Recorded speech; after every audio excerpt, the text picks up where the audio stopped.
Retour, plateau, encore une fois. Joyeux anniversaire à tous les natifs du jour. Alors Michel Mombongo, merci de nous proposer une transition rapide avant d'attaquer avec les grands débats. À tout de suite. Désormais, On est ensemble vous offre un espace pour présenter vos différents produits et services intitulé Les bonnes adresses. Les bonnes adresses sont là pour la promotion de vos restaurants, boutiques, garages, salons de coiffure et autres. N'hésitez plus et contactez-nous au plus 243 81 01 69 644 243 97 42 54 639. B1, l'excellence dans la simplicité. Alors, système éducatif congolais, système éducatif, c'est donc de ça qu'on va essayer de parler ce matin. Nous abordons la question sur l'éducation, un peu comme la semaine passée. Nous continuons donc avec l'éducation, parce que vous savez à quel point l'éducation nous intéresse ici, dans cette émission. Alors, quel système éducatif pour répondre aux besoins de la société et limiter la fuite des cerveaux? Ouais. C'est donc autour de tout ça que nous allons essayer de débattre sur ces plateaux. Comme vous le savez, la République démocratique du Congo fait face à de nombreux besoins qui nécessitent des réponses adéquates. L'application de l'élite congolaise semble être indispensable dans la quête de ces solutions. Cependant, cette élite est formée sur base d'un système établi dont les conditions ne garantissent toujours pas son épanouissement. Ce qui est par conséquent, ou je dirais ce qui par conséquence occasionne une migration des plusieurs vers l'extérieur du pays. Le système éducatif congolais répond-il efficacement aux besoins de la société? La fuite des cerveaux observée pourrait-il impacter négativement et même positivement, le développement de la République démocratique du Congo?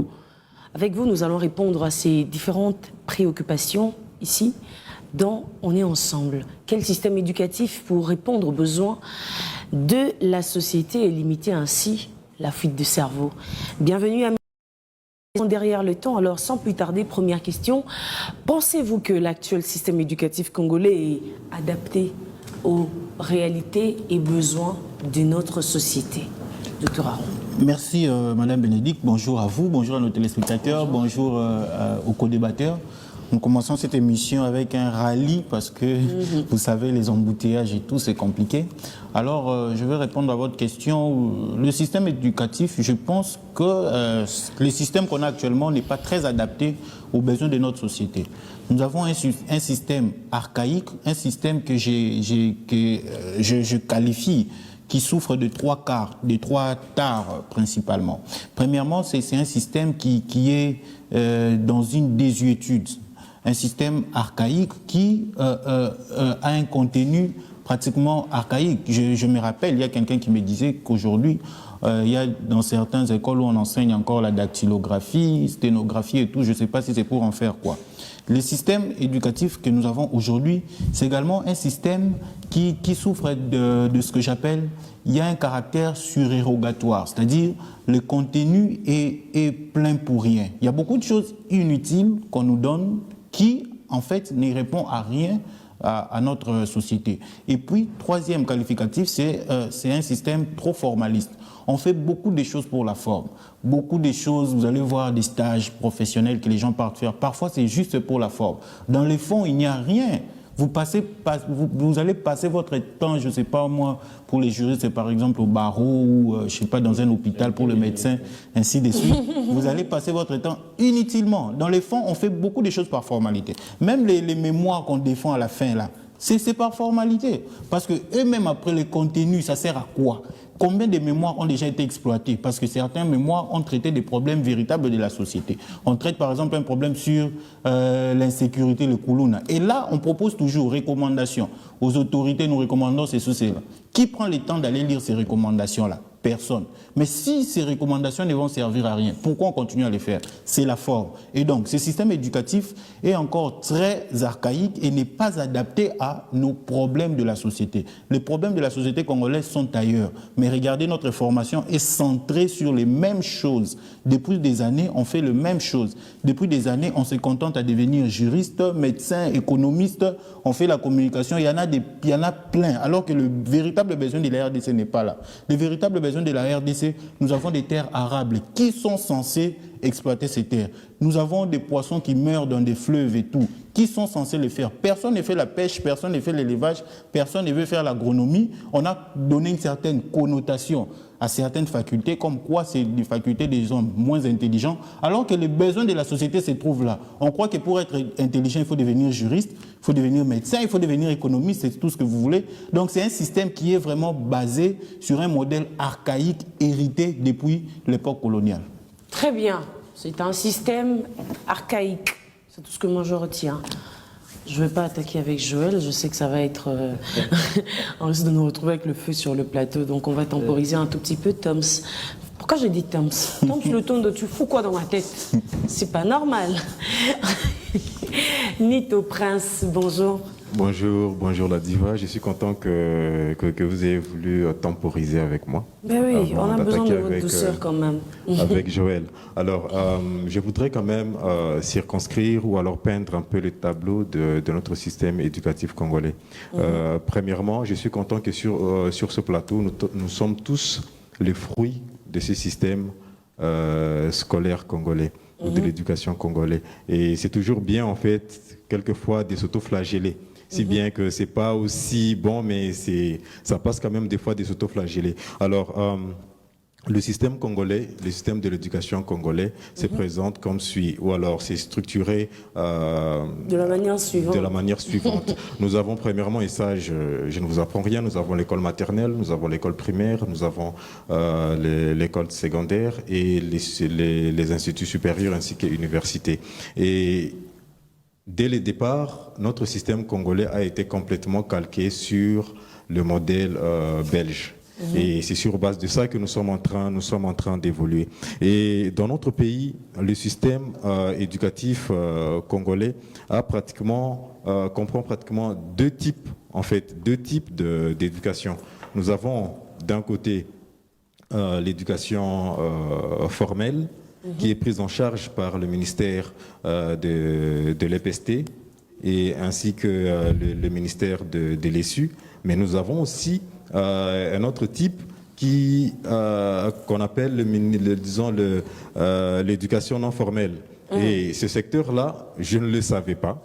Ce secteur-là, j'étais même surpris parce que ce secteur-là est géré par le ministère des Affaires sociales. Et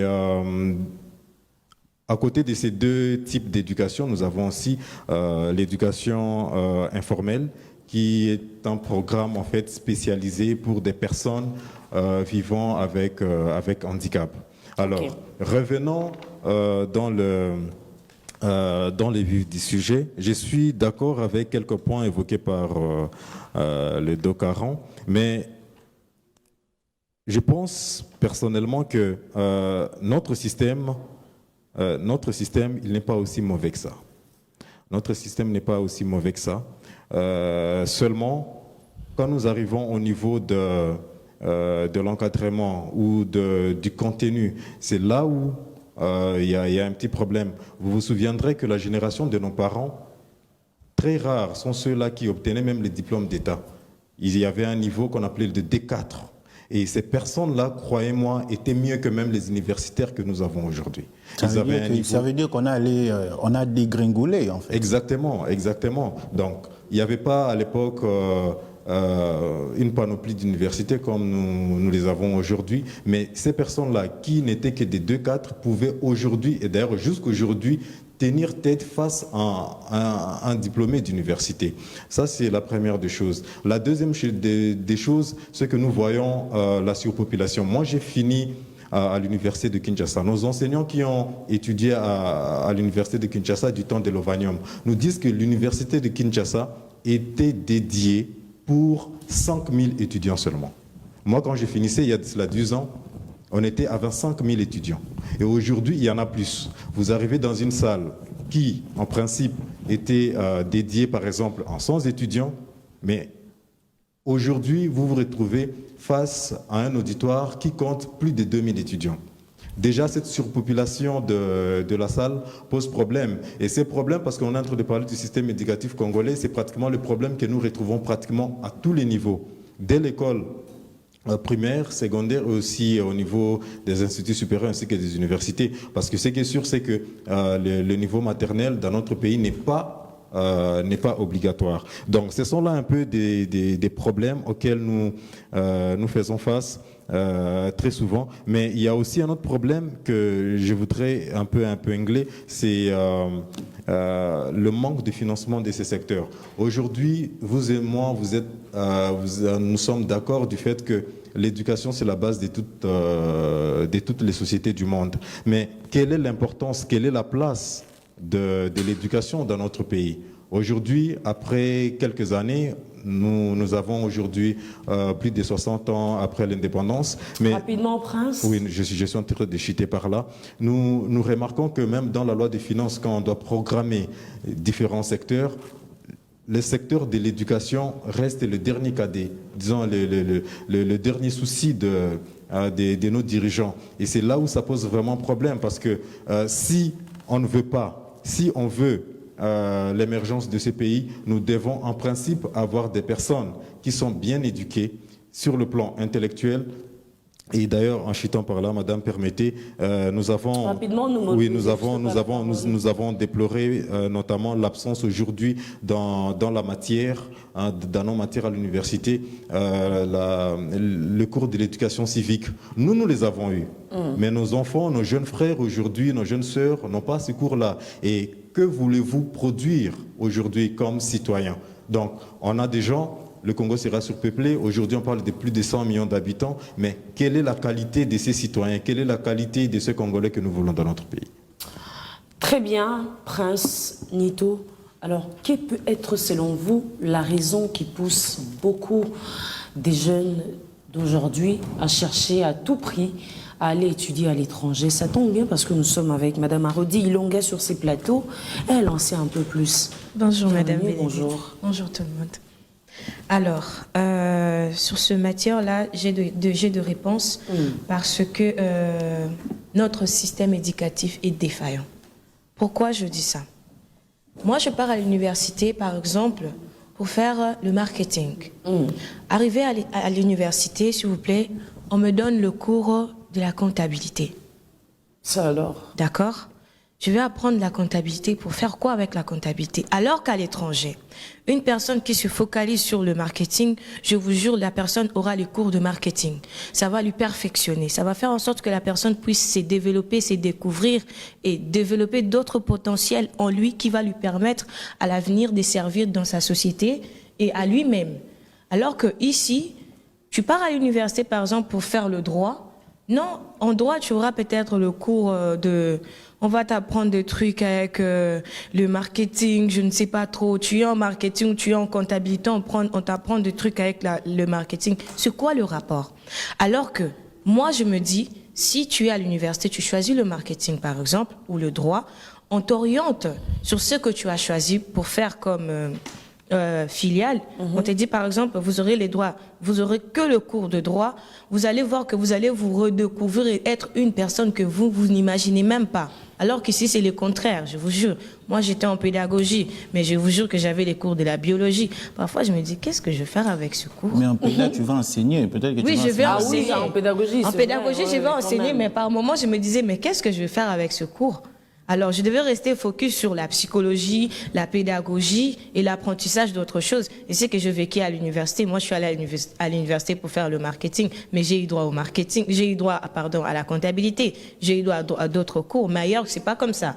Ailleurs, vous choisissez le marketing, vous allez être orienté par le marketing et vous allez vous développer là-dessus. Alors, qu'est-ce que, comme je disais tout à l'heure, la deuxième question, qui peut être, selon vous, la raison principale même qui pousse beaucoup de jeunes aujourd'hui à chercher à tout prix à aller étudier à l'étranger? D'accord. Beaucoup de jeunes aujourd'hui cherchent à aller étudier à l'étranger. D'abord de c'est pour avoir C'est pas forcément étudier, hein. Forcément étudier. La Méditerranée là-bas. Oui, c'est pas d'abord forcément pour étudier, mais de un, vous devez savoir que là-bas, il y a tout type de mise en place, ou je dirais de matériel, pour que l'étudiant ou l'élève se sente à l'aise.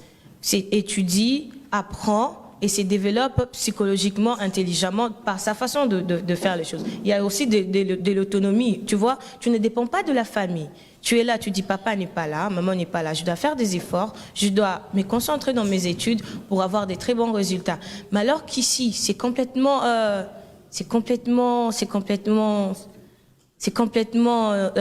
autre chose. Vous allez voir, tu es à l'université par exemple, il y a des enfants qui sont négligents. Ah non, papa est là, maman va faire ceci, papa va faire ceci. Alors qu'à l'étranger, non. Et en plus, à l'étranger, un étudiant peut se prendre en charge. Un étudiant peut se payer ses frais. Un étudiant peut se payer sa location, mais alors qu'ici, non. C'est la raison principale, en fait. Et non, je ne dirais pas que la raison principale. Et aussi, c'est découvrir. Vous savez, à l'étranger, on a la facilité d'étudier avec d'autres personnes. Des personnes qui viennent d'ailleurs dans les quatre coins du monde. On a la facilité d'apprendre d'eux et d'apprendre de nous. Apprendre d'eux. Un Congolais qui étudie à l'étranger, je vous jure, les Congolais aiment apprendre. Et un Congolais venant d'étranger, se découvre en fait. Il s'est dit, mais je suis capable de faire ce genre de choses, développe d'autres potentiels. Alors qu'ici, non. Déjà à l'université, quand tu viens, on va te dire que ici, c'est compliqué pour réussir. Qu'est-ce que vous mettez dans la tête de l'enfant? Déjà, si la personne avait, par exemple, la force et le courage de donner le meilleur de soi, et quand il apprend que non, ici c'est difficile pour réussir, ça devient compliqué. Mais là-bas, tu es face à toi. On te dit, si tu ne fais pas ça, tu ne réussis pas. Tu es obligé de donner les 100%, même dépasser, aller au-delà du 100% pour apprendre et donner le meilleur de toi. Très bien. Voilà. Joël, tout le monde a droit à la parole. Voici le moment. Vous avez à présent droit à la parole. Merci vous pouvez beaucoup. répondre 2 questions comme vous voulez. Merci beaucoup, Madame Bénédicte. Moi, j'aime bien vous qualifier de la première dame de l'éducation. C'est très important parce que ces plateaux ici, ce qui s'est dit, c'est plus que les thèses, des antithèses, des livres, tout ce qui est dictionnaire que les gens aliénés ont eu à écrire pour asservir ou encore mieux, être une servitude coloniale pour les autres. Donc, aujourd'hui, on parle du système éducatif. On l'a dit. La fois passée, on a parlé de la problématique de l'emploi. L'emploi n'est rien d'autre qu'une quantité de personnes. Il faut fournir des informations pour que la personne puisse être importante dans la communauté. Mais sauf que, vous l'avez déjà bien soulevé ici, et que s'il y a cette problématique liée à l'emploi, s'il y a cette problématique liées au cerveau qui veulent être en Europe, les Eldorado, tout ça. La raison principale est que, parce qu'on nous a vendu du vent. Ouais. Okay. D'abord, ça c'est la première raison. Et avant ça, d'ailleurs je voulais commencer par là. Vous savez, un système aboutit à un résultat. Nos parents, ils ont été colonisés. Et dans la colonisation, ils avaient un objectif. De définir un homme à l'image de colons. Merci. De colons. Et nos parents, ils sont à l'image de colons. En fait, c'est ça. Et aujourd'hui, s'il y a cette fuite des cerveaux, parce que les enjeux actuels ne répondent pas au système actuel. Ce qui fait que, j'ai parlé du système capitaliste la fois passée, les gens qui font du boulot, les gens qui créent du boulot, ils ont d'autres enjeux. Et pour s'inscrire à ces enjeux, il faut aller à l'étranger. Raison pour laquelle, quand tu es à l'étranger, tu comprends leurs enjeux. Quand tu es ici, tu réponds aux enjeux liés à la colonisation, qui est déjà dépassée. C'est en fait ça le vrai problème.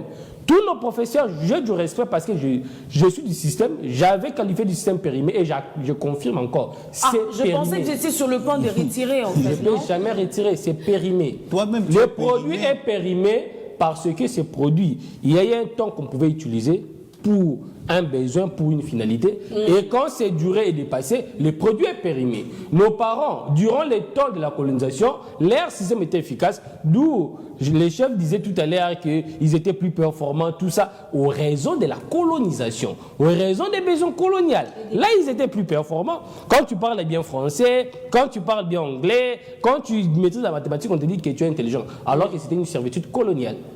Et ils ne savaient pas. Et aujourd'hui, on n'est plus colonisé. Est-ce on doit continuer dans le même système. Malheureusement, on continue dans le même système. Et on forme les gens dans le même système. Ce qui fait qu'on a les résultats coloniaux et sur le terrain, il y a d'autres enjeux économiques. Et de ce fait, pour s'inscrire aux enjeux sur le terrain, il faut aller apprendre aux étrangers parce que c'est eux qui fixent les enjeux liés au capitalisme. Mais madame, qu'est-ce qu'il faut pour répondre à la deuxième question? Oui. La première des questions est qu'on doit se débarrasser de tout le monde qui ont ces virus-là parce que nous, on sait désactiver de ces systèmes. Mais oui, madame, nous, la génération rupture, je l'ai dit, et par l'entremise de la première dame de l'éducation, ce qu'on fait chaque jour, c'est de désinstaller ces systèmes coloniaux. C'est de désinstaller ces systèmes où les cerveaux sont inutiles. C'est de désinstaller où les systèmes, j'appelle même le professeur Obenga qui parle des systèmes de l'autorisation. Regardez aujourd'hui au Congo pour être grand, ouais, sur tous les plans. D'abord, en éducation, il faut faire l'Europe. Ouais. D'ailleurs, quand tu fais Sorbonne, tout ça, tu te dis, ah, je suis plus que les autres. Avare. Quand tu fais Avare, je suis plus que les autres. Quand tu écris un livre de 50 pages où tu réponds des bêtises et tu te dis que, ah oui, je suis savant, j'ai écrit un livre. Et ça dit quoi? Alors que chez nous, en parlant de livres, je pense qu'on doit faire une émission sur les livres, tout ça. Mais aujourd'hui, j'ai comme l'impression que tout le monde veut écrire. C'est comme si vous avez écrit, ben, ça fait de vous d'office. C'est pas pour faire la publicité. Bon, si je prends, par exemple, mauvais souvenir. Madame, si je prends l'exemple aujourd'hui, parce que j'ai des témoignages des enfants qui ont témoigné de Johan. Johan aujourd'hui. Il inspire des enfants. Mais Johan, c'est plus qu'un livre. Johan aussi va écrire son livre. C'est plus parce que dès que ça... Non, par sa manière d'être, par sa manière de dire des choses et de faire des choses, ça inspire. On a besoin d'une connaissance qui répond à l'utilité. On n'a pas besoin d'une connaissance qui s'inscrit aux besoins coloniaux ou de la grandeur fictive. Ouais. On doit arrêter. Madame, c'est sérieux qu'on parle de système éducatif. Le système éducatif, c'est le système qui forme l'homme. Aujourd'hui, l'homme congolais, il n'est pas dans son assiette. L'homme congolais, il est belge. L'homme congolais, il est français. L'homme congolais, il est anglais, il est américain. Mais comment faire pour retrouver l'homme congolais? Comment faire? Non, parce qu'il faut d'abord se débarrasser de tous ces vieux. Issus du système colonial. Mais c'est clair, nous autres, si on a commencé, si on les dit, on a compris que tous ces vieux-là, ils ont une connaissance. Oui, on accepte, ils ont une connaissance. Mais une connaissance géographiquement délimitée et définie. Mais qu'est-ce que vous entendez par se débarrasser? Oui. Se débarrasser, c'est-à-dire ce sont des gens qui ne peuvent pas se mettre devant les gens. Parce que, mais oui. Enseigner Vélou. Non, je ne refuse pas. Vous n'allez pas remettre en question la qualité de enseigner quoi? Vous l'avez désavoué? Non, je désavoue le système. Mais aujourd'hui, je suis médecin, je peux faire face. Un médecin qui vient d'ailleurs, on peut poser les mêmes diagnostics, nous deux. Parce que j'ai été formé dans mon pays par des professeurs de mon pays. Vous êtes juriste, vous n'aurez aucun complexe devant un avocat qui vient de la France parce que vous avez été formé. Non, c'est d'avoir des systèmes différents. Pourquoi avoir les complexes? Vous n'aurez pas de complexe parce que vous avez été formé par des professeurs. Non, c'est même pas pour la formation. Vous ne pouvez pas traiter de périmètre de chercher les critères de formation, c'est par rapport à deux espaces différents. Ouais, il est français, il a des problématiques françaises. Je suis congolais, j'ai des problématiques congolaises. C'est des choses différentes. C'est là où on doit faire la part des choses. Et c'est là où nos professeurs, nos savants, bidons, je ne sais pas quoi, qui ont des diplômes, qui ont des livres, qui ne répondent sur base de quels critères, et qu'ils sont là, et c'est eux qui donnent les lignes de conduite pour faire une servitude coloniale. Il est temps, il est grand temps. Je salue d'ailleurs, madame, en passant, j'ai vu les salutations de nos amis sénégalais et tant d'autres de l'Afrique de l'Ouest. Pour dire que ce qu'on fait, c'est de l'éveil. On doit se réveiller. Aujourd'hui, plus que jamais, et que on n'est plus colonisé, on ne peut plus utiliser de conséquences coloniales. On doit mettre fin. C'est quoi l'homme congolais? L'homme congolais, c'est un homme qui est né dans un pays riche, qui a des richesses, qui a un grand territoire continental, et que cet homme-là, on doit le former par rapport à ses enjeux. Quels sont ces enjeux? Les enjeux, d'abord, c'est à manger, c'est la sécurité, c'est l'agriculture, et tant d'autres. Raison pour laquelle nous autres, avant même l'arrivée des coloniaux, on avait déjà cette connaissance. On doit former cet homme pour répondre aux enjeux. Non pas les enjeux coloniaux pour dire aujourd'hui, même les Français qu'on parle aujourd'hui, c'est un désavantage total. Ouais. Moi, j'aimerais que dans le futur, qu'on puisse s'exprimer, faire des émissions Chiluba, Kikongo. C'est un des enfants de ça. On doit arrêter avoir l'image coloniale si on est indépendant. Si on est indépendant, on doit avoir un autre système. On doit s'assumer. Et pour s'assumer aujourd'hui, on doit se débarrasser de tout ce qui est colonial. Ouais, ça fait, nos professeurs là, ils ont du mal à apprendre aujourd'hui. Ils ont déjà 50 ans, 40 ans. Ils ne veulent plus lire. Donc pour lui, c'est tout ce qu'il a appris là et qu'il doit continuer à perpétuer. Et ce sont ces gens très dangereux qu'on doit mettre hors état de nuire parce que les enjeux sont autres. On a vu aujourd'hui tant d'autres pays que ce sont des jeunes qui prennent du pouvoir et ils ont une autre orientation et qui répondent aux préoccupations. Et là, c'est ça notre rendez-vous. Très bien. Je vais renchérir, Joël. J'aimerais encore une fois parler de l'ipséité congolaise. J'en ai évoqué la semaine passée ici sur ces plateaux. L'ipséité congolaise, il est temps que nous portons, mais avec fierté, honneur, bonheur, le côté congolais. Il est temps que nous puissions élever le côté congolais. Ça ne veut pas dire que je suis à 100% d'accord, je suis 100% d'accord à 100% avec le propos de Joël. On va continuer, mais c'est toujours assez important de mentionner et de marteler sur l'ipséité congolaise. Il faut porter avec honneur le côté congolais, la nationalité congolaise, même si nous pouvons être influencés d'une manière ou d'une autre de par l'évolution de temps et le siècle présent, j'ai envie de dire, mais insistons sur l'ipséité congolaise, le fait de se sentir fier d'être congolais, le fait d'avoir Yabiso, l'éveil patriotique congolais. Alors je fais un clin d'œil particulier à l'ambassadeur Jean-Pierre Moutamba et j'insiste, nous continuons à faire la campagne Bisso qui va débuter bientôt d'ici le mois de juin. Et donc, voilà. Permettez-moi, s'il vous plaît, avant de continuer, de continuer. D'ailleurs, je ne vais pas redonner la parole au docteur Aron, sinon vous allez encore vous prendre la tête. Non, donc, pas du tout. Ah, vous me promettez? Non, pas du tout, je vous promets. D'accord, allez-y. Je voulais signifier une chose. La démarche de Velou, je comprends ce qu'il dit, c'est vrai. Il faut qu'on puisse nous adapter aujourd'hui aux besoins présents. Quand vous allez 30 ans en arrière, 20 ans en arrière, l'informatique, par exemple, n'était pas ce qu'elle est aujourd'hui. C'est un fait. Il faut voir comment s'adapter à ces nouvelles technologies. Mais la démarche que Velou propose, elle est très dangereuse. On ne va pas créer une rupture brusque pour dire... Je suis tombée sur une publication qui montrait clairement comment nos compatriotes ont été enterrés, mais il fallait voir. Ouais. Non, mais il fallait voir. Fallait voir. Fosse commune. Fallait voir la fosse commune. Non, mais on va pas ressasser là-dessus, mais il faut que ça change quand même. Il faut que ça change. Nous voulons un Congo meilleur, et le Congo meilleur, c'est pas un Chinois, c'est pas un Camerounais, c'est pas un Indo-Pakistanais qui viendra arranger ce Congo, rendre ces Congos aux couleurs que nous voulons voir. C'est à nous. Il est de notre responsabilité de bien faire les choses, s'il vous plaît. Encore une fois, nos sincères condoléances à nos compatriotes du Sud Kivu, de l'Est de la République démocratique du Congo, Tuko Pamoja. Alors, troisième question, pensez-vous que cette fuite de cerveau peut avoir un effet positif ou négatif sur le développement de la République? Prince. Oui, merci, merci la diva. Permettez-moi de revenir en quelques secondes sur ce qu'ont dit Doc Aron ainsi que Joël. Rapidement, il nous reste très exactement 8 minutes. D'accord, il n'y a pas de souci.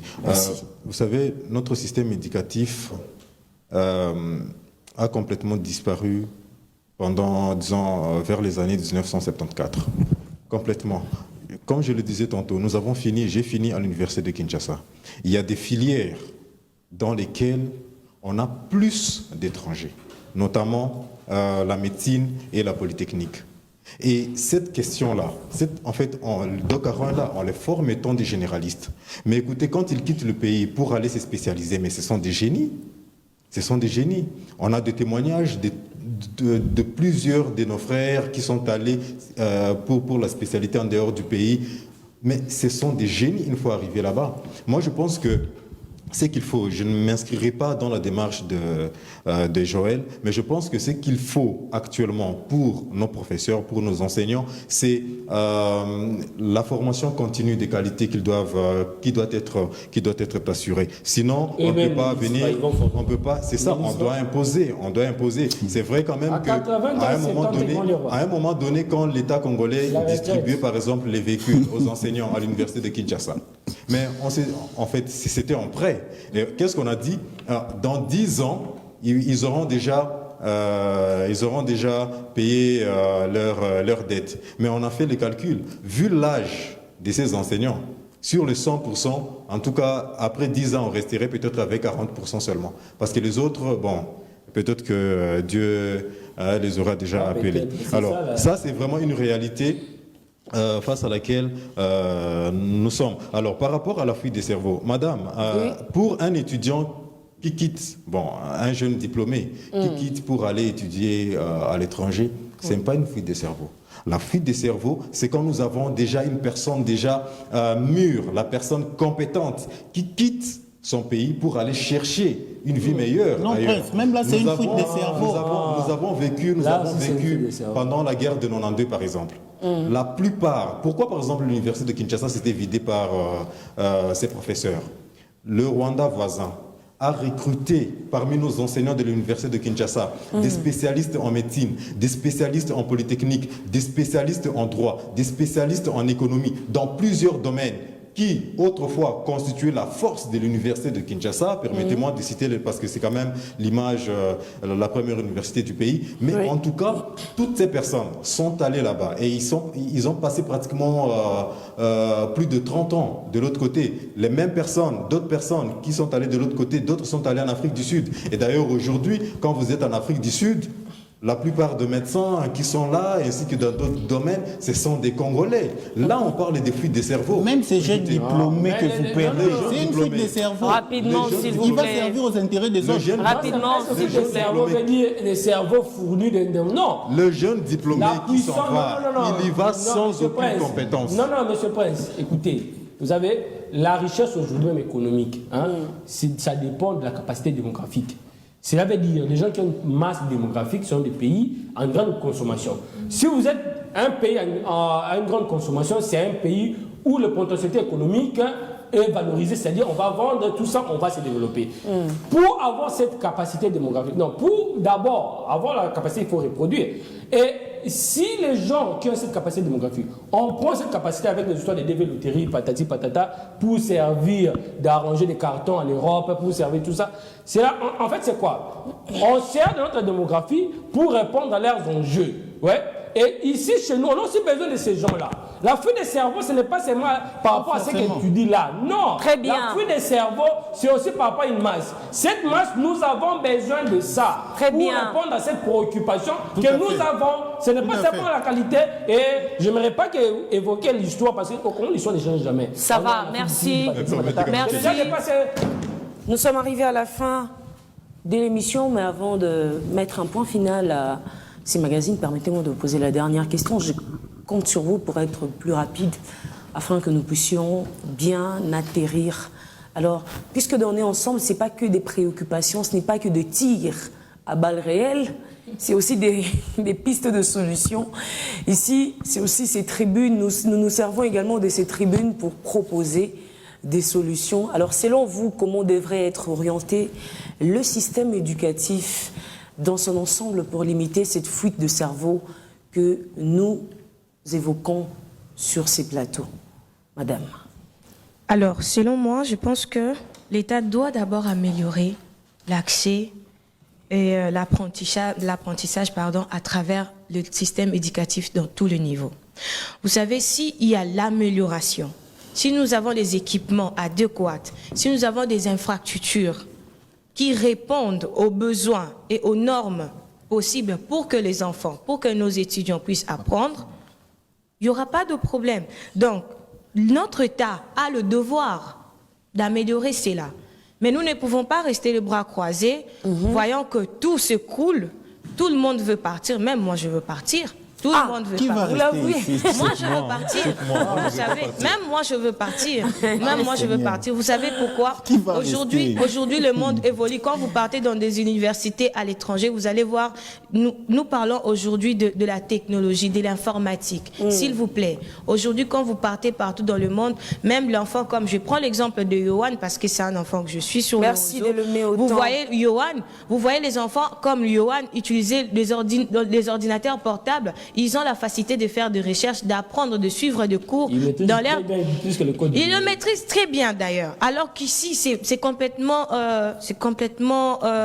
difficile pour nous de faire ça. Alors, notre État doit mettre à notre disposition tous ces systèmes-là. Ils doivent améliorer des choses, mettre à notre disposition des équipements possibles. Et surtout, quand vous avez parlé, j'ai aimé quelque chose que vous avez dit, notre système est archaïque. C'est vrai, Madame Bénédicte. C'est vrai, vous savez, aujourd'hui, les vieux ne veulent pas quitter pour laisser la place à la jeunesse.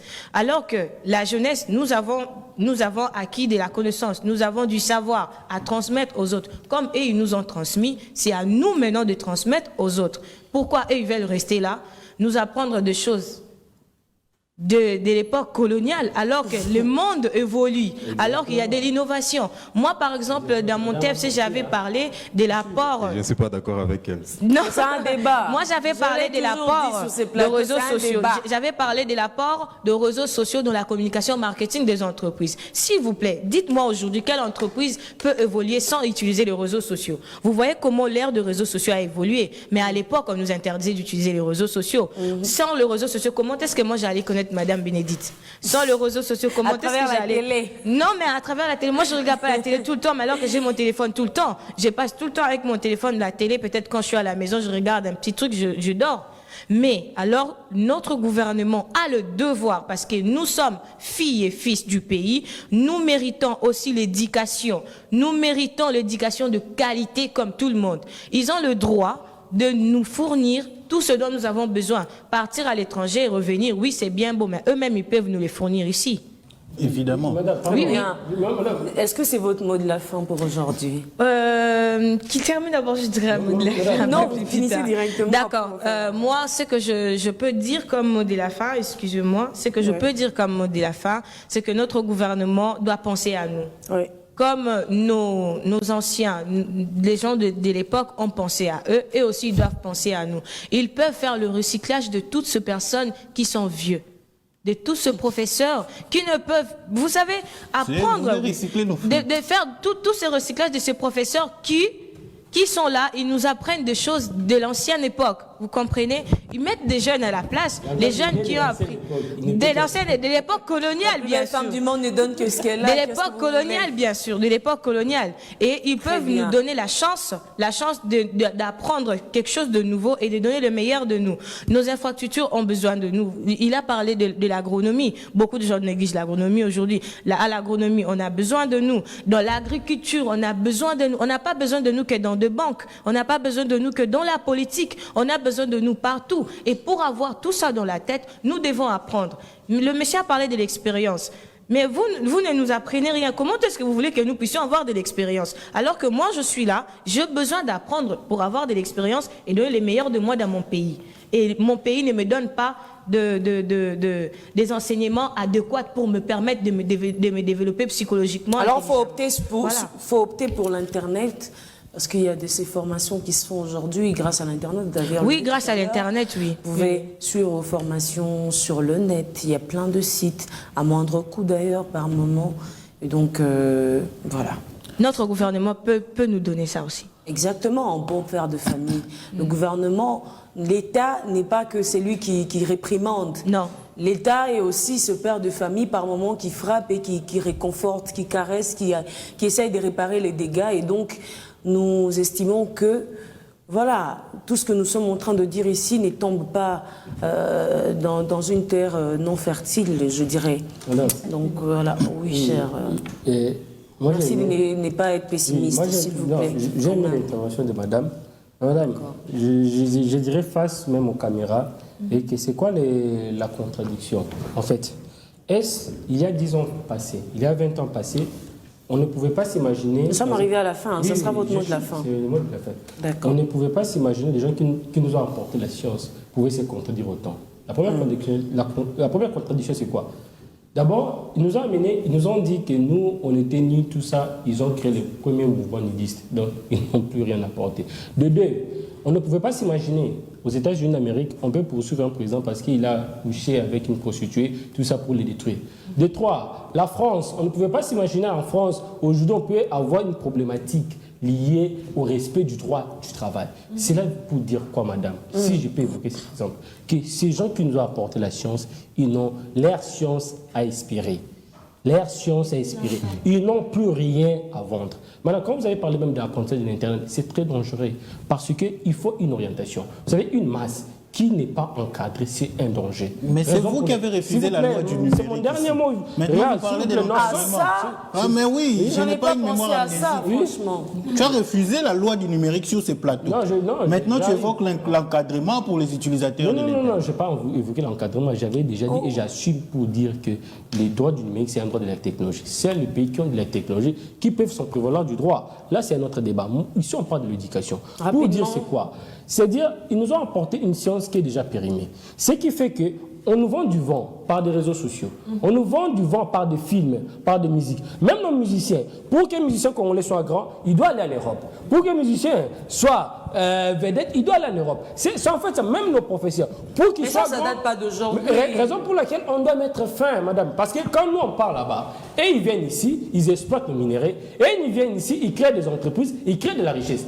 Parce que c'est démontrable en économie que la richesse européenne est composée à 90% de la production africaine. On doit s'énerver un moment. Merci. Ce qui fait qu'aujourd'hui, on doit se révolter pour dire qu'on nous a apporté une science, oui, c'est déjà le passé. On s'inscrit par rapport au nouveau. On ne peut pas comprendre ici, le Congo, un pays continental. On envoie 5 ministres pour chercher du maïs. Ça, c'est aberrant. C'est remettre en cause la faculté de l'agronomie de l'UNIKIN. C'est très aberrant d'envoyer des gens pour chercher du maïs. Et là, vous voulez le développement. Merci. Le développement d'un homme, c'est d'abord le caboche, c'est la tête. Si son information ne s'inscrit pas par rapport à son environnement, dois-je vous rappeler que j'ai la police du débat? Merci. Selon vous, comment devrait être orienté le système éducatif dans son ensemble pour limiter cette fuite des cerveaux ou alors profiter de l'expérience ou de l'expertise d'ailleurs? Prince. La diva, je vais en quelques lignes seulement répondre à votre question. D'accord. Premièrement, vous savez que depuis un certain temps, nos universités, nos instituts supérieurs ont quitté les statuts d'un établissement de l'État pour devenir les entreprises de l'État. Quand vous voyez dans nos universités, les universités sont... Je vais demander qu'on mute votre... Non, je ne veux pas faire... Non. Les universités sont transformées en entreprises de l'État. Non, il y avait la conception des entreprises publiques. Cette conception des entreprises publiques, on l'a éclatée en deux. Ou soit ils sont établissements publics. Les établissements publics, ce sont les établissements qui répondent aux missions régaliennes. C'est quoi les missions régaliennes de l'État? C'est l'éducation, c'est la défense, c'est la police. Et les entreprises qui avaient des caractères, on appelait les SPIC, qui avaient des caractères économiques et commerciaux, sont transformées en sociétés commerciales, notamment la SNEL et les autres. Mais ça, on en a parlé la On ne parle pas de la même chose, on Joël. On ne parle pas de la même chose. Mais l'établissement universitaire ne peut pas être une entreprise. Je vais vous retirer la parole. Je vais dire l'unité de production. Je vais vous retirer la parole. À l'université, on ne réfléchit rien. Je t'informe. Merci. Je t'informe. Et c'est ce que vous voyez, par exemple. Vous n'avez qu'une minute. Ce pléthore... Mais il a bouffé mon temps, vous ne l'avez pas arrêté. 1 minute 30 secondes. Alors, c'est comme ça que vous voyez, par exemple, le pléthore dans les universités, où on ne pense que générer de l'argent. Donc, l'université aujourd'hui, dans une université de Kinshasa qui devait, en principe, accueillir 5 000 étudiants, aujourd'hui, on est à plus de 40 000. C'est pourquoi? C'est parce qu'on fait de l'argent. Et depuis un certain temps, comme je le disais, on a quitté le statut des établissements publics pour devenir des entreprises publiques. Et si aujourd'hui il y a de ces jeunes Congolais qui voudraient aller étudier à l'étranger, c'est tout simplement parce que de l'autre côté, ailleurs, les universités sont des véritables établissements de l'État. Alors, autre chose, nous l'avons toujours dénoncé ici, l'inadéquation formation-emploi. On forme des gens, mais pour devenir qui? Ailleurs, on sait que Doc Aron finit sa médecine, on vous oriente même. Exactement. On vous oriente. Vous savez que dès que vous finissez, vous êtes orienté et vous avez du boulot. Je suis gynécologue directement. Exactement. On vous prend et il y a un travail qui vous attend. Il y a un travail qui vous attend. Mais écoutez, quand vous avez dans votre promotion, en temps normal, une année académique pouvait par exemple produire 50 gynécologues pour toute la République ou bien pour votre université d'où vous venez.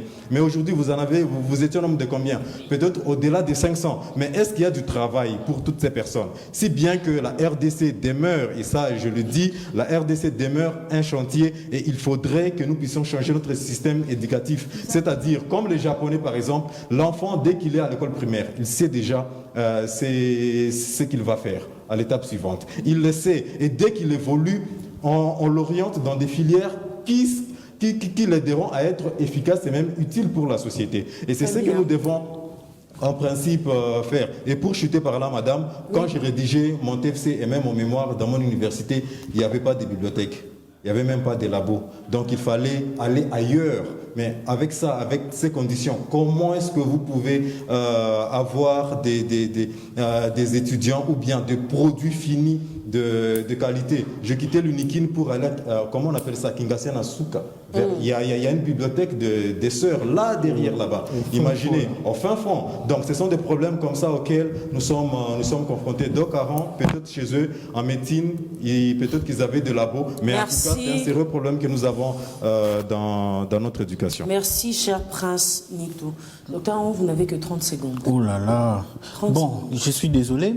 Je voulais juste dire à mon cher ami Prince que c'est vrai, ces jeunes diplômés qui partent étudier en Europe, c'est une fuite de cerveau énorme pour notre pays. Parce que là, il va bénéficier de l'expertise de là et il ne va peut-être pas rentrer. Je connais beaucoup de gens qui sont allés, ils ont eu des bourses du gouvernement américain, français, je ne sais pas moi quoi. Et quand ils terminent là-bas, ils doivent rentrer. Peut-être que même dans les contrats là-bas, vous n'avez droit qu'à 2 ans puis vous rentrez. Ils n'y rentrent jamais. Ils font autre chose. C'est une perte pour la République. Alors, qu'est-ce que le gouvernement devrait faire? Le gouvernement devrait adapter notre système de manière à ce que ceux qui partent là, qu'on crée des conditions pour qu'ils reviennent, qu'ils mettent au profit l'expertise qu'ils ont eu de l'autre côté. Ici aussi, n'est-ce pas, pour notre épanouissement. Nous avons un ministère de la recherche scientifique. Je vais chuter par là. À quoi sert le ministère de la recherche scientifique dans notre pays? Je ne vois pas. La recherche scientifique, c'est le cadet des ministères. Regardez le budget. Quelle part on alloue à la recherche scientifique? Et pourtant, on ne peut pas évoluer sans recherche scientifique. Il faut une recherche scientifique énorme, bien assise, n'est-ce pas, qui va vous permettre de faire ces prouesses. J'ai aimé ce que vous avez dit par rapport à la pénurie de maïs. Pourquoi on doit aller chercher les maïs ailleurs? Pendant qu'on a une faculté d'agronomie ici, on a des terres arables. C'est là même cette colonisation-là que nous avons. Nous avons toujours l'impression que la solution vient d'ailleurs. C'est comme dans une salle d'examen. C'est un économiste. C'est comme dans une salle d'examen. Vous avez toujours l'impression que la meilleure réponse est la réponse du voisin. Exactement, c'est ce que nous copions. On croit que la solution viendra toujours d'ailleurs, alors qu'on pouvait, l'argent qu'on a mis pour que 9 ministres partent en Afrique du Sud chercher le maïs, on pouvait le mettre ici, n'est-ce pas, pour essayer de trouver des solutions qui vont résister dans les temps. Merci beaucoup, cher docteur Aron. Encore une fois, je profite de ces micros, ces plateaux, pour présenter nos sincères condoléances à toute la communauté du Sud Kivu, précisément de Calais. Nous pleurons avec vous et nous sommes des cœurs avec vous. Nous sommes Kisangani également, oui, Kisangani, Calais, Sud Kivu, en tout cas tout Sud Kivu, nous sommes des cœurs avec vous et que les seigneurs vous consolent. Alors, pardon? Communiquez. Pardon? J'ai du mal à vous entendre. S'il y a un communiqué, vous allez faire passer. Alors, merci à cette grande équipe du jour. Merci à vous, chers invités. Merci à vous, chers téléspectateurs. On a fait un long débat aujourd'hui. Alors, vous le savez, non, c'était un honneur, un bonheur et surtout un plaisir de passer tout ce temps en votre compagnie. Et nous serons encore ensemble, ici, le mardi de la semaine prochaine. Clin d'œil à Noëlla, Maria Noëlla Madinga. Maria Noëlla Madinga, je suis en direct. Clin d'œil. Allez, prenez bien soin de vous. Les débats se poursuivent sur les réseaux sociaux. Bénédicte Kalenga est sur Facebook, sur Instagram, sur Twitter, sur TikTok.